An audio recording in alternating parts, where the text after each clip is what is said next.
Кыргызстанда желим баштыктарды импорттоого убактылуу тыюу салуу сунушталды. Экономика жана коммерция министрлиги иштеп чыккан тиешелүү токтом долбоору учурда коомдук талкууга коюлду. Документке ылайык мындай аракет экологияга зыяндын кесепетин азайтып, ата мекендик өндүрүшчүлөрдүн ишмердүүлүгүнө көмөк боло алат деп айтылат маалыматта. Биринчиден бул токтом күчүнө кирет. Андан кийин Кыргыз Республикага уже мындай айтканда полимерный пакеттер 20 микрондон ылдый Кыргызстанга кире албай калат. ВОЗ полностью жабылат. Мындай белгилей кетсек, буга переходной период берилген 3 ай деп. 3 айдын ичинде киргизсе болот, 3 айдан кийин күчүнө киргенден кийин уже пакеттер бияка кирбей калат да. Бул эмне үчүн кылып атабыз? Анткени 20 микрондон ылдый пакеттер алар переработка өтө начар болуп жатат. Бүгүнкү күндө биздин переработчиктер менен сүйлөшкөндө алар айтып берип атышты, бүгүнкү күндө бул 20 микрондон ылдый пакеттер өлө начар деп. Ошондуктан Кыргыз Республиканын долбоору иштетип чыккан. Изилдөөлөргө ылайык бул баштыктар бир нече мүнөткө гана керектелгени менен анын жок болушу жүздөгөн жылдарга созулат. Бул абал табигый экосистеманы бузуп, таштандылар жер аянттарын ээлейт. Ага ылайык 2027 жылдын 1-январынан Кыргызстандын аймагында полимер пленкасынан жасалган пакеттерди жана пластик буюмдарды өндүрүүгө колдонууга толугу менен тыюу салынган мыйзам долбоору күчүнө кирет. Тиешелүү мыйзамга мамлекет башчысы Садыр Жапаров кол койгон. Ошол мыйзам боюнча 1-январь 2027 жылдан баштап уже полимерный пакет менен Кыргыз Республикасынын ичинде колдонсо болбой калат да. Анткени мыйзам уже күчүнө кирген. Ал мыйзам бүгүнкү күндө Ысык көлдө иштелип жатат. Постепенно ал Кыргыз Республиканы полный киргизет да.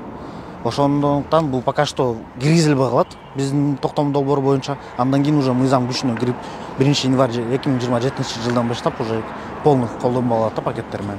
Эскерте кетсек, өткөн жылы президент Садыр Жапаров эс алууга чыккан кезде экологияны таза кармап, акыр чекирди шаарга алып барып, атайын жайларга салуусун айтып, өзү таштанды терип чыккан тасмасы тараган. Анда мамлекет башчы жарандарды жаратылышка аяр мамиле жасап, табиатты булгабоого чакырган эле. Ушундай жерге келип эс алганда жаратылышты таза сакташ керек. Таза сактап кетиш керек да. Бир күндүк жашоо менен жашабаш керек алар. Биз кыргыздардын көпчүлүгү, эми көпчүлүгү деп десем жаңылышам го, эми ошо айрымдар ушул таштандыны таштап аткандар. Бир күндүк жашоо менен жашап көнүп алган да. Болду, бүгүн эс алдым, жыргадым, бүттү. Бул жерде кала берсин деп. Ал өзүнүн эртең баласы, макул баласы келбесин, өзү келбесин эртең, баласы келет. Баласы келбесин, бир 5-10 жылдан кийин небереси келет, мына ушул жерлерде эс алат да. Бул жер түбөлүк турат. Биз адам баласы түбөлүк эмеспиз. Ошон үчүн жеке эле өзүбүздүн бир күндүк жашообузду ойлобой, балдардын, небере чөбөрлөрдүн келечек муунду ойлошубуз керек да. Ар бир кыргызстандык.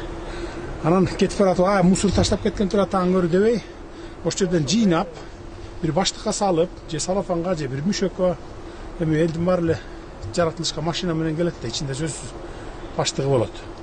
Алып, салып, ала барып туруп таштандыга таштап койсо, колуна жугуп калбайт. Экология маселесинен улам өлкөдө желим баштыкты колдонууга тыюу салуу демилгеси байма-бай көтөрүлүп келет. Ага ылайык азыркы тапта Ысык көл облусунун курорттук рекреациялык зонасынын аймагында полиэтилен пакеттерди жана пластик буюмдардын баардык түрлөрүн колдонууга жүгүртүүгө тыюу салынган. Аталган мыйзам долбоорун көпчүлүк тургундар колдоого алууда. Дегени менен пайдаланууга тыюу салып койгону менен көлдүн айланасындагы дүкөндөрдө сатылып жатканына нааразы. Андыктан сырттан ташып келүүнү тез арада токтотуу керек дешет.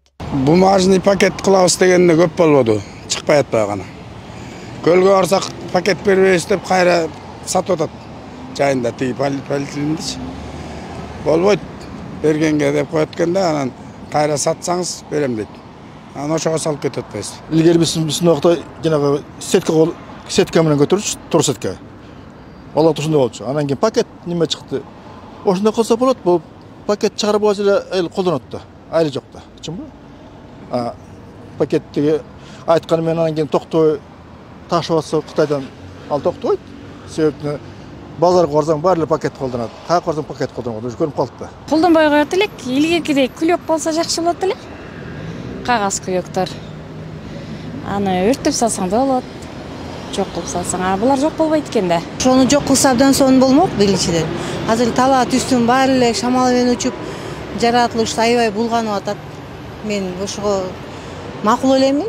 Кагаздан жашынакай кылып пакеттер жасап чыгарып ошону колдонсок эң эле сонун болмок. Же болбосо жанагындай эле азыр материалдан көп неме жок. Ошодон тигип койсо ал көпкө колдонулат. Ал деле эң сонун жеңил, сонун болмок. Ал эми дүйнө жүзү боюнча 40ка жакын мамлекет мына ушул полиэтилен баштыктардан толугу менен баш тартып, колдонгондорго айып пул салына баштаган. Мындай пакеттерден баш тарткан өлкөлөрдүн катарында Кытай дагы бар. Деген менен Кыргызстанга импорттолгон пакеттердин басымдуу бөлүгү Кытайдан алып келинет. Улуттук статистика комитетинин маалыматына ылайык 2022, 2023 жана 2024 жылы Кыргызстанда 2188 тонна желим баштык өндүрүлгөн. Андан сырткары өткөн жылы чет өлкөдөн 1.684.000 тонна полиэтилен баштыгы импорт болгон. Анын ичинен 1.427.000 тонна желим баштык Кытайдан ташылып келген. Нурзат Көчүмкулова, Майрамбек Абдибилал уулу, Регион, Бишкек.